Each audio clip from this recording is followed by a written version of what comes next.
Baik, saya buka wawancara kali ini. Assalamualaikum warahmatullahi wabarakatuh. Waalaikumsalam warahmatullahi wabarakatuh. Baik, saya perkenalan diri terlebih dahulu. Jadi, perkenalkan nama saya Fuki Safa Kamila Rahmat. Saya adalah HR di salah satu perusahaan yaitu PT Born Beauty Clinic. Mungkin saudari bisa memperkenalkan dirinya juga terlebih dahulu. Ya, perkenalkan nama saya Aufi Akila Fatani, biasa dipanggil Aufi. Saya lulusan dari Politeknik Negeri Ujung Pandang, jurusan akuntansi. Baik, jadi adapun tujuan kita melakukan wawancara kali ini, seperti yang Anda ketahui, kita sedang melakukan wawancara rekrutmen yang berarti Anda yang ingin masuk ke perusahaan kami. Adapun lowongan yang dibuka di perusahaan kami itu resepsionis dan kualifikasinya saya rasa Anda sudah membacanya terlebih dahulu.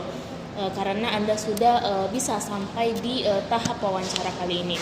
Adapun job description-nya saya juga sudah memastikan bahwa Anda sudah tahu, tapi saya ingin mention ulang bahwa tugas pokok resepsionis ini meliputi menerima dan menyortir tamu yang datang, mengelola arsip dan administrasi yang berkaitan dengan tamu, menjawab telepon, meneruskan panggilan, atau mengambil pesan dengan efisien dan tepat, melakukan pencatatan pada buku tamu yang datang ataupun surat yang masuk, mengarahkan tamu ke tempat yang tepat dan memberikan informasi yang diperlukan, mengelola surat masuk dan keluar, termasuk menerima, menyortir, dan mendistribusikan surat atau paket.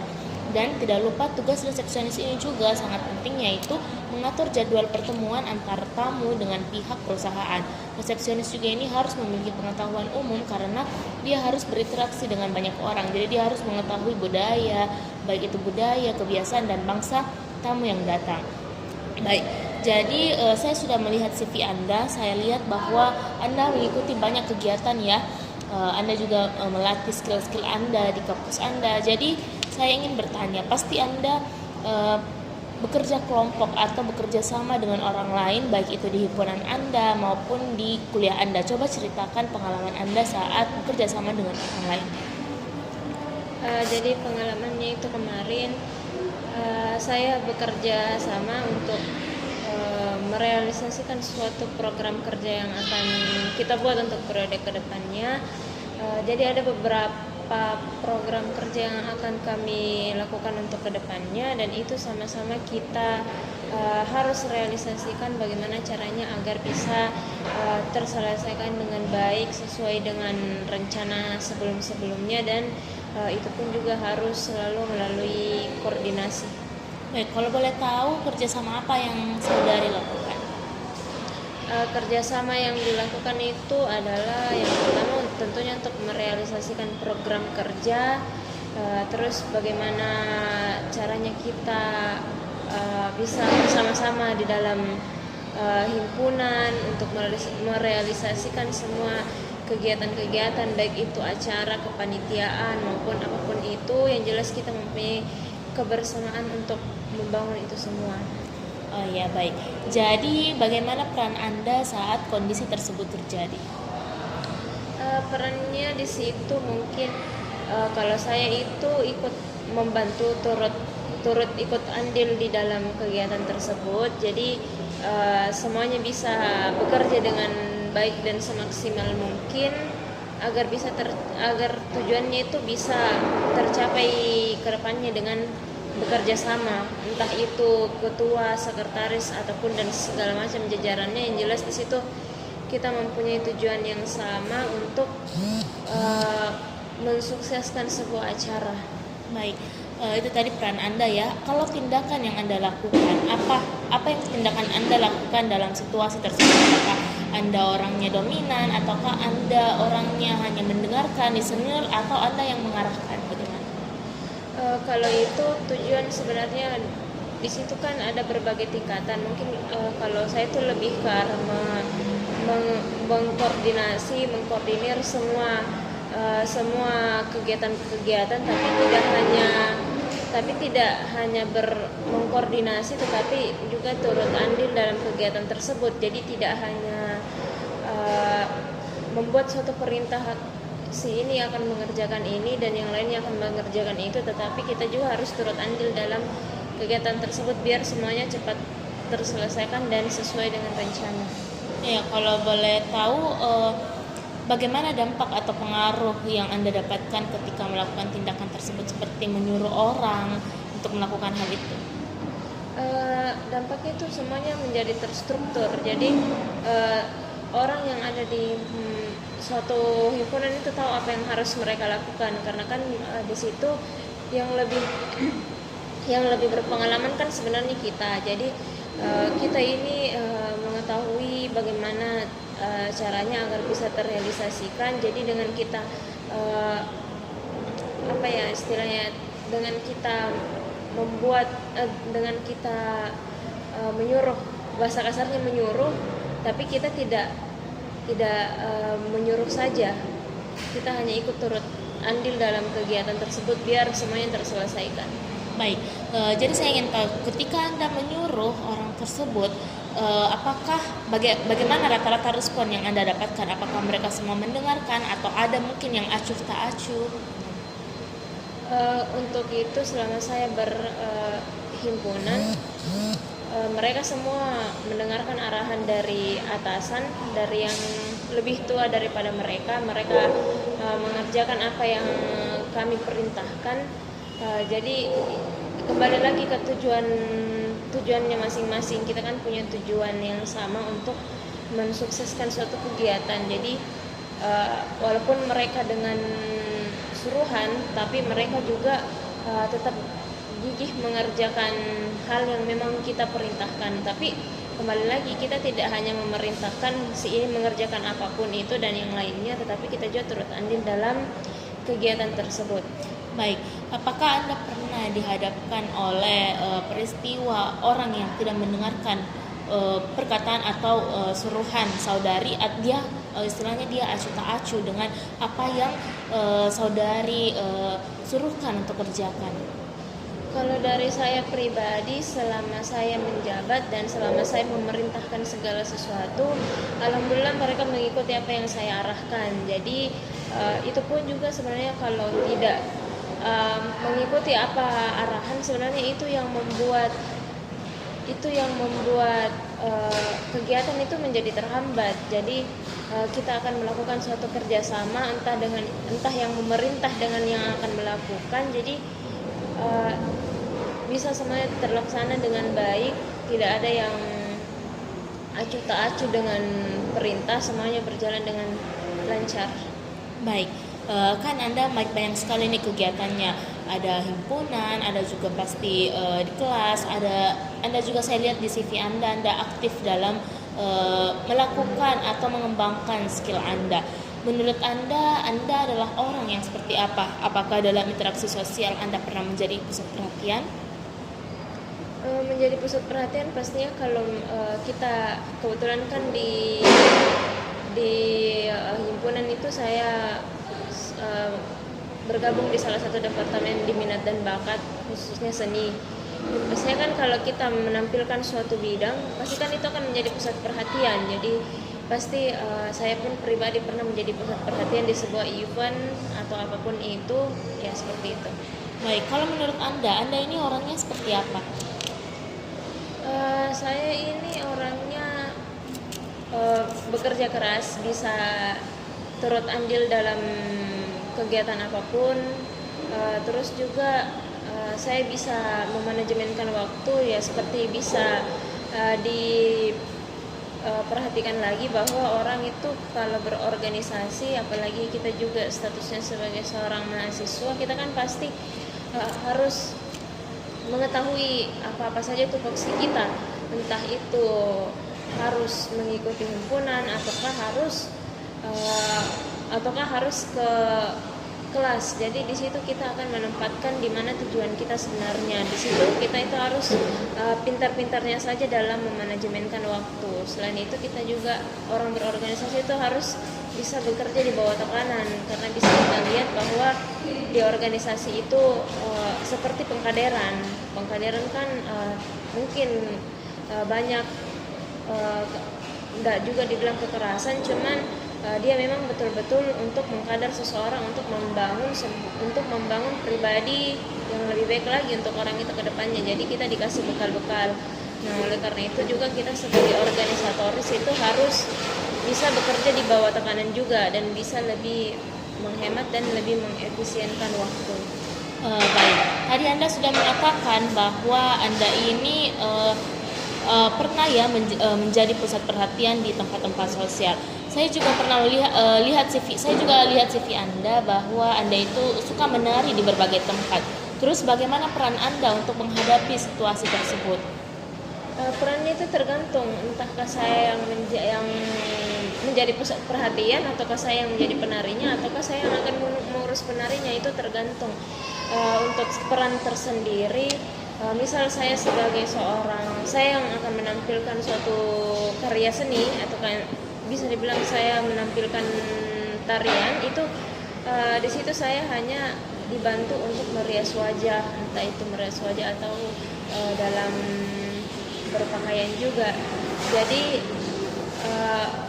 kalau misal dalam saya yang mengurus penarinya itu, saya lebih mengurus ke orang tersebut, entahkah saya yang urus dia dalam berdandan ataukah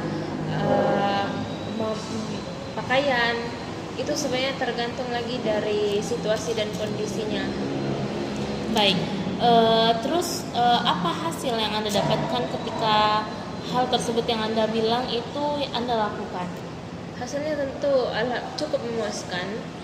Jadi semua bisa berjalan sesuai dengan rencana, entahkah itu saya yang menjadi penarinya ataukah saya yang mengurus penarinya, dan semua itu berjalan dengan lancar dan sesuai. Sejauh ini sejak saya menjadi anggota koordinator bahkan menjadi demisioner sampai sekarang juga semuanya berjalan dengan lancar dan sesuai bagaimana mestinya. Baik, jadi tadi Anda menjelaskan bahwa Anda ini orangnya percaya diri ya. Terus apakah percaya diri itu langsung timbul dalam diri Anda, ataukah ada step-step yang harus dicapai terlebih dahulu sebelum Anda bisa menjadi orang yang percaya diri? Kalau saya pribadi percaya diri itu tidak secara otodidak, itu akan melakukan step by step. Contohnya ketika dulu saya sebelum mengikuti himpunan itu, saya memang orangnya pemalu, bahkan untuk berbicara di depan umum, mengaspirasikan sebuah pendapat itu agak malu untuk menyampaikan itu semua. Tapi semenjak saya berhimpunan, akhirnya saya bisa lebih tahu apa yang harus saya sampaikan itu, apakah itu bermanfaat atau tidak perlu lagi takut untuk salah. Yang jelas saya sudah menyampaikan aspirasi saya di forum. Jadi itu semua kepercayaan diri itu tidak otodidak, tidak secara langsung, apalagi bagi orang-orang yang memang pada dasarnya memang pemalu seperti itu. Tapi menurut Anda ini orangnya percaya diri atau tidak? Menurut saya untuk saat ini memang saya percaya diri, ya seperti itu. Dan kalau untuk kedepannya apakah masih tetap ada? Untuk itu saya kan sudah belajar dari banyak pengalaman dan memang saya juga sudah merasakan itu semua. Jadi untuk kedepannya saya akan terus berusaha lebih percaya diri lagi. Bisa dibilang juga kita kan sudah berorganisasi, jadi kita tahu apa yang harus kita lakukan, kita tahu harus berbicara bagaimana, menyampaikan suatu pendapat di dalam forum ataupun di kegiatan apapun itu. Jadi orang memang kalau dalam berorganisasi itu memang kedepannya kita harus lebih percaya diri lagi ke depannya. Baik, Anda tadi bilang bahwa Anda mengikuti banyak organisasi, baik di dalam maupun di luar kampus. Terus bagaimana pengalaman Anda dalam berinteraksi dengan teman sebaya Anda, atau dalam keadaan berinteraksi dengan orang lain, baik itu teman sebaya, orang yang lebih muda dan orang yang lebih tua? Cara berinteraksi dengan teman sebaya, orang tua, itu pun kalau misal dengan teman sebaya, yang pertama mungkin dengan teman sebaya itu sebenarnya kita juga melihat kondisi lagi, melihat situasi dan kondisi ketika memang kalau misal berbicara soal keorganisasian, kalau memang kita dalam forum, pasti kan kita dalam suatu pertemanan itu pasti berbeda tingkatan, maksudnya berbeda jabatan. Pasti kita juga di situ melihat bagaimana caranya kita untuk menyampaikan, bagaimana caranya kita untuk berbicara kepada teman-teman itu. Tapi kalau misal di luar forum, kita bisa melakukan se-enjoy-nya kita. Terus untuk yang orang yang lebih muda, ya alangkah baiknya kita lebih sopan lagi, lebih sopan agar apa yang mau kita sampaikan itu lebih jelas dan mudah dipahami. Dan terutama juga untuk orang yang lebih tua dari kita, ya kita harus memang sama, harus kita juga sopan, karena kan kita sama orang itu berbeda jarak usia, jadi pemahamannya mungkin berbeda dengan apa yang kita pikirkan, dengan apa yang mereka pikirkan. Jadi kita harus lebih sopan lagi untuk berbicara kepada orang yang lebih tua, seperti itu. Baik, jadi menurut Anda bagaimana cara Anda memastikan interaksi atau komunikasi yang Anda lakukan itu berjalan dengan lancar dan efektif? Untuk itu kita harus, ya terutama kita harus lebih mengefisienkan waktu. Bagaimana caranya kita untuk mengefisienkan waktu supaya itu semua itu tidak boring, tidak membosankan. Jadi kita harus bagaimana pintar-pintarnya untuk melakukan interaksi dengan orang yang membuat orang itu tidak bosan dengan kita. Jadi mereka itu dengan nyaman untuk berinteraksi atau misal suatu saat nanti akan berkolaborasi dengan kita nantinya, seperti itu. Baik, jadi apa yang Anda lakukan ketika dihadapi oleh orang yang susah untuk diajak berbicara atau orang yang terlalu aktif dalam berbicara? Untuk yang pertama, untuk yang susah berbicara itu sebenarnya mungkin dia orangnya pemalu. Terus dia juga bingung untuk menyampaikan sebuah aspirasi. Jadi kita sebagai partnernya, kita itu harus membuat chemistry dengan dia. Kita harus mulai pendekatan, kira-kira apa yang harus kita lakukan biar orang itu tidak merasa canggung, tidak merasa malu dengan kita. Terus untuk orang yang aktif itu sebenarnya di dia itu enak untuk diajak berkolaborasi, apalagi kan dia aktif, entahkah dia itu aktif dalam berkegiatan ataukah aktif dalam bersosialisasi di orang-orang sekitar. Jadi dengan orang aktif itu kita bisa lebih mudah untuk mendapatkan pengalaman, mendapatkan informasi dengan dia, apalagi kalau kita melakukan pendekatan dengan orang aktif itu. Baik, jadi dengan cara-cara tadi yang Anda lakukan, apa dampak yang Anda dapatkan ketika melakukan tindakan tersebut? Untuk dampak, sebenarnya dampak itu bisa dibilang sesuai dengan apa yang kita harapkan. Misal yang tadi kita berinteraksi dengan orang yang memang pemalu, kita berusaha bagaimana caranya dia agar dia tidak pemalu, ya kita melakukan pendekatan. Nah dari pendekatan itu mereka akhirnya nyaman dengan kita, dan akhirnya dia bisa bercerita dengan kita dengan leluasa, dengan sesenang-senangnya dia. Jadi itu lebih memudahkan dia untuk berinteraksi dengan kita, karena kan bisa dibilang kita sudah mulai menjalin kedekatan dengan dia. Terus untuk orang yang aktif, ya dampaknya itu ya kita bisa mengetahui informasi lebih banyak lagi.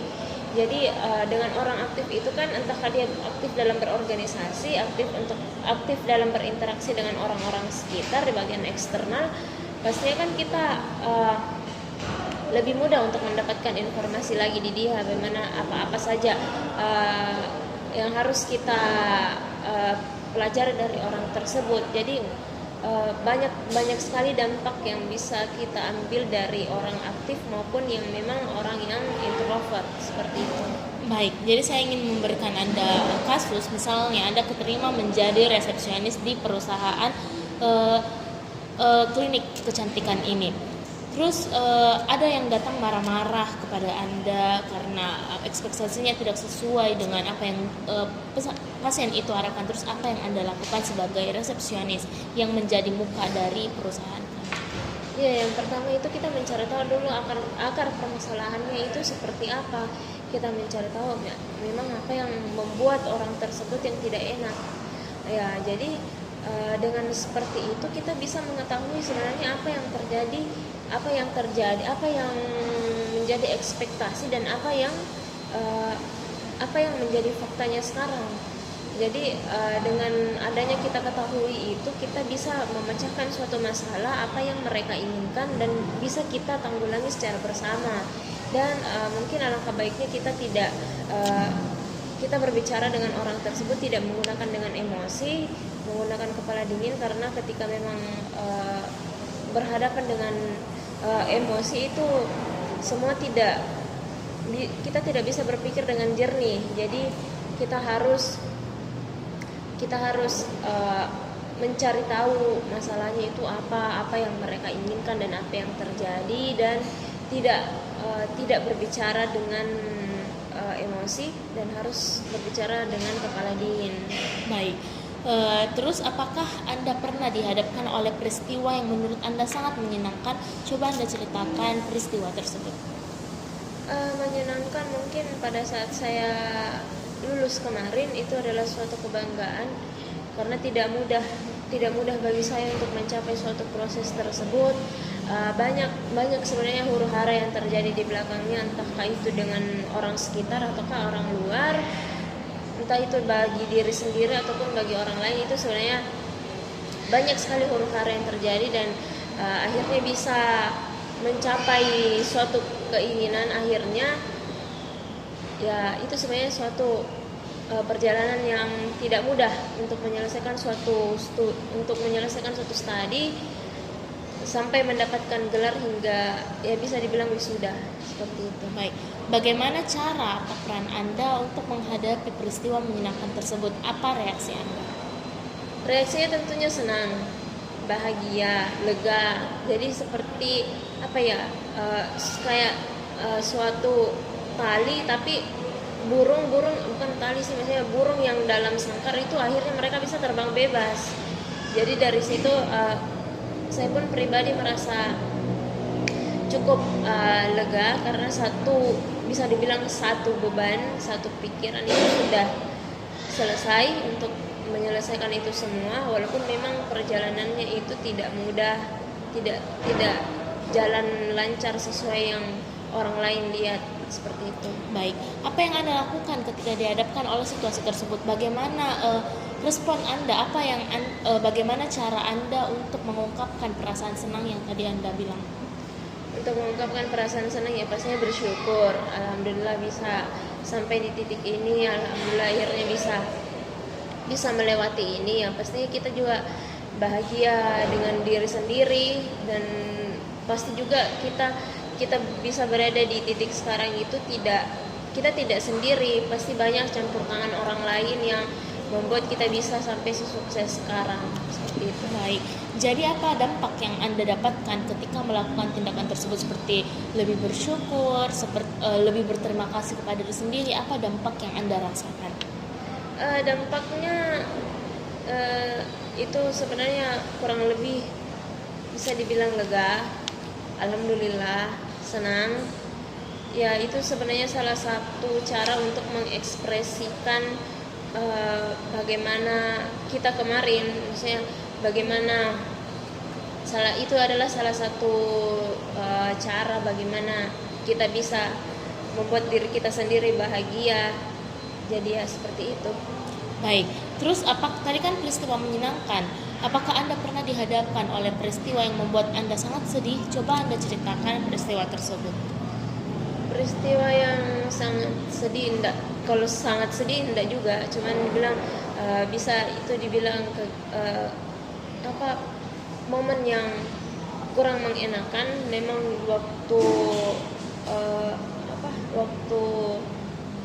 penyusunan tugas akhir itu memang semuanya kan tidak berjalan dengan mudah. Pastikan ada masalah-masalah yang dihadapi oleh saya sendiri maupun dengan orang lain. Jadi itu sebenarnya membuat saya juga sempat was-was kemarin, dan itu juga membuat saya merasa sedih, tapi ya sedih, gelisah, tapi semua sudah bisa teratasi sampai sekarang.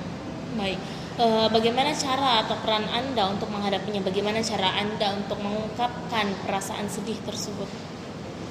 Mengungkapkan perasaan sedih ya mungkin kalau saya kemarin itu pertama mungkin pengendalian yang saya lakukan itu adalah merenungi dulu kira-kira apa ya yang salah, apanya yang salah, ya dicek ulang kembali. Kalau memang masih belum ya pasti minta bantuan ke orang lain, bagaimana caranya agar bisa berjalan dengan lancar, pasti berkonsultasi dulu dengan orang lain. Ya mungkin seperti itu saja sih, dengan menenangkan diri dulu biar bisa berpikir lebih jernih kembali, lalu setelah itu bisa menanyakan, bisa berkonsultasi dengan orang yang memang ahlinya di bidang tersebut. Baik, terus apa yang Anda lakukan ketika dihadapkan oleh peristiwa sedih tersebut? Apa reaksi Anda, apa yang Anda lakukan? Yang pertama pasti memecahkan masalahnya. Gimana caranya kita mencari solusi supaya kita bisa memecahkan masalah tersebut, tidak biar masalah itu tidak terjadi lagi ke depannya. Bisa dibilang permasalahan itu bisa dijadikan sebagai suatu pelajaran bahwa memang apa yang kita lakukan itu tidak berjalan sesuai dengan rananya, tidak sesuai dengan kondisinya, jadi itu bisa dijadikan sebagai suatu pembelajaran lagi kembali untuk kedepannya. Baik, terus apa dampak yang Anda dapatkan ketika melakukan tindakan tersebut yang seperti tadi Anda bilang? Untuk dampak, pastinya kedepannya lagi kita lebih berusaha untuk tidak terulanginya lagi kembali, biar itu menjadi pembelajaran ya, itu menjadi pembelajaran. Jadi kedepannya itu kita harus melakukan yang lebih baik lagi, tidak melakukan kesalahan yang sama lah istilahnya, biar semua kegiatan itu tidak terhambat, bisa berjalan sesuai dengan rencana dan keinginan. Baik, tentunya kita sebagai mahasiswa dan mahasiswi pernah dihadapkan oleh tugas yang sangat banyak ya. Terus bagaimana cara saudari untuk pastinya kita stres ya kalau banyak tugas. Bagaimana cara saudari untuk mengungkapkan perasaan stres tersebut? Bagaimana cara saudari untuk meregulasi emosi saudari? Boleh diceritakan? Untuk itu setiap orang pasti pusing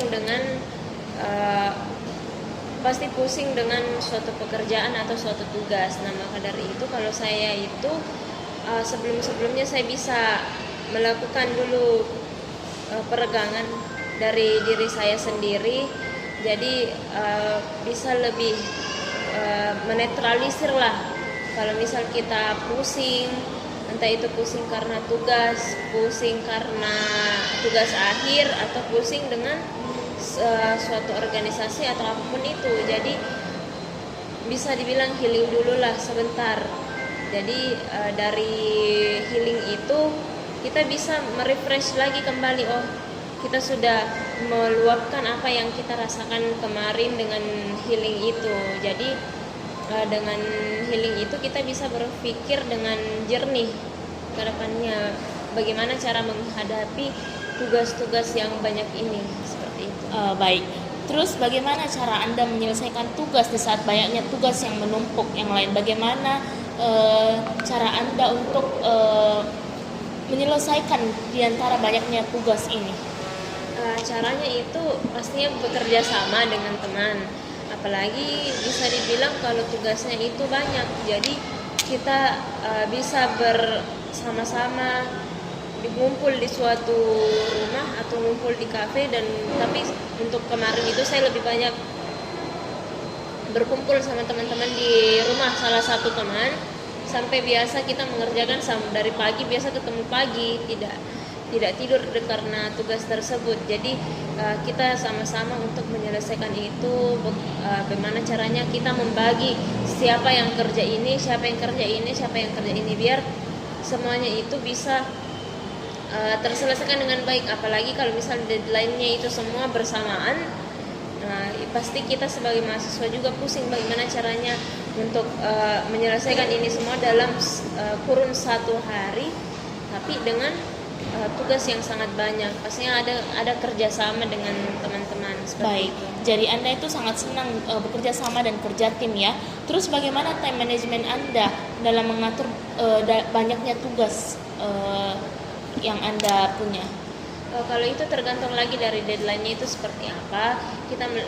Kalau saya melihat dulu yang mana deadline-nya yang paling mendekati dan bagaimana tingkat kesulitan tugasnya tersebut. Jadi dari itu kita bisa memilih dulu, oh yang ini dulu yang akan saya kerjakan karena waktunya juga sudah hampir mendekati dan sudah deadline. Jadi kita bisa membagi-bagi dulu biar tidak pusing, tidak dikerja secara keseluruhan. Jadi kita bisa membagi-baginya biar semuanya itu bisa terselesaikan sesuai dengan deadline. Oke, terus dalam keadaan mendesak, apakah Anda bisa mengerjakan semuanya sekaligus? Dalam hal mendesak itu pastinya kita melakukannya step by step. Tidak dapat terselesaikan dengan secara intens, tidak secara cepat. Jadi kita bisa melakukannya dengan tenang, biar kita itu tidak pusing, tidak mumet dengan tugas-tugas tersebut. Baik, Saudari Alfi, apakah Anda pernah dalam suatu waktu pernah mengerjakan 2 tugas sekaligus dan bisa juga selesai dua-duanya? Selama perkuliahan iya pernah, karena kan tugasnya itu banyak. Jadi selama perkuliahan itu 2 sampai 3 tugas itu dapat terselesaikan dengan satu waktu. Baik. Terus apa yang Anda lakukan jika dihadapkan oleh peristiwa tersebut?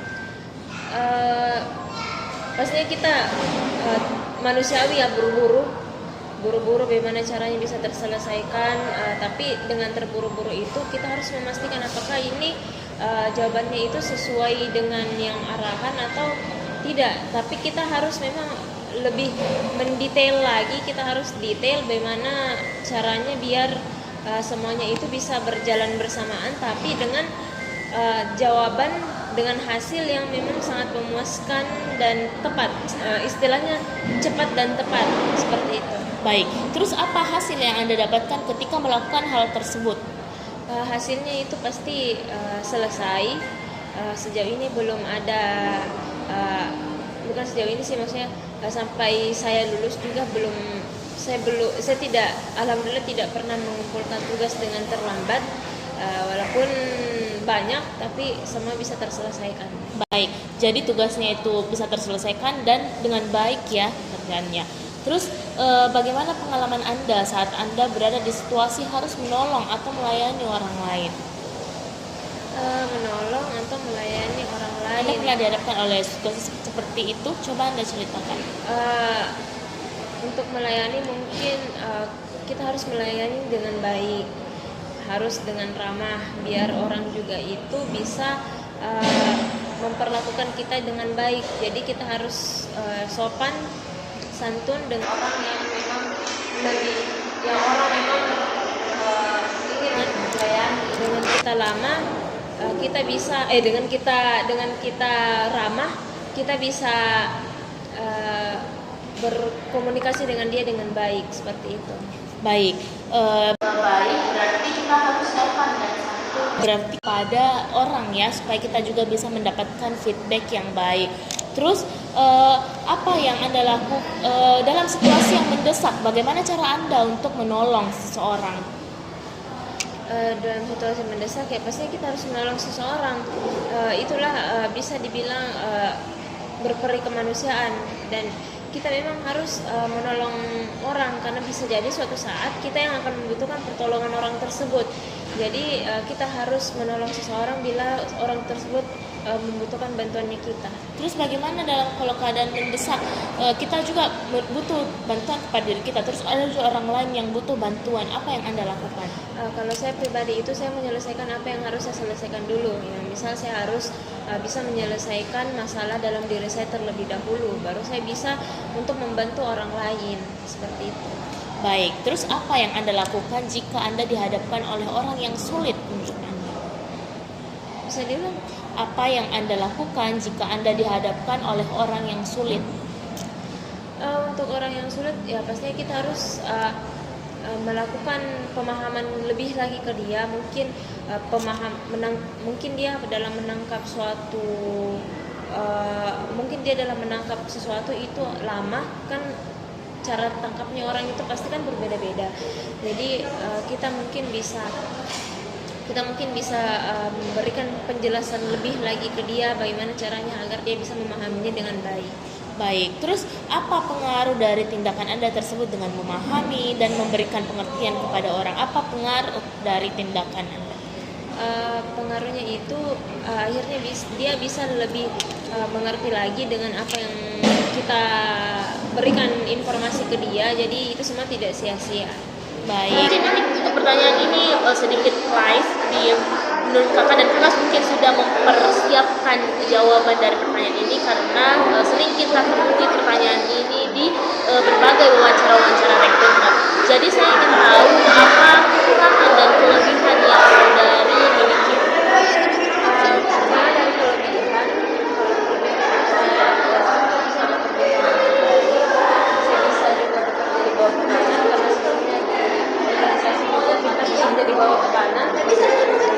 Pokoknya tekanan bisa bekerja sama dengan baik, mampu mengefisienkan waktu dan bisa efektif dengan pekerjaan, bisa mengoperasikan berbagai kelompok. Saya punya minat di bagian auditing, jadi saya bisa mengaudit apapun yang memang harus diaudit. Kelemahan itu pasti saya seorang pelupa, biasanya saya pelupa.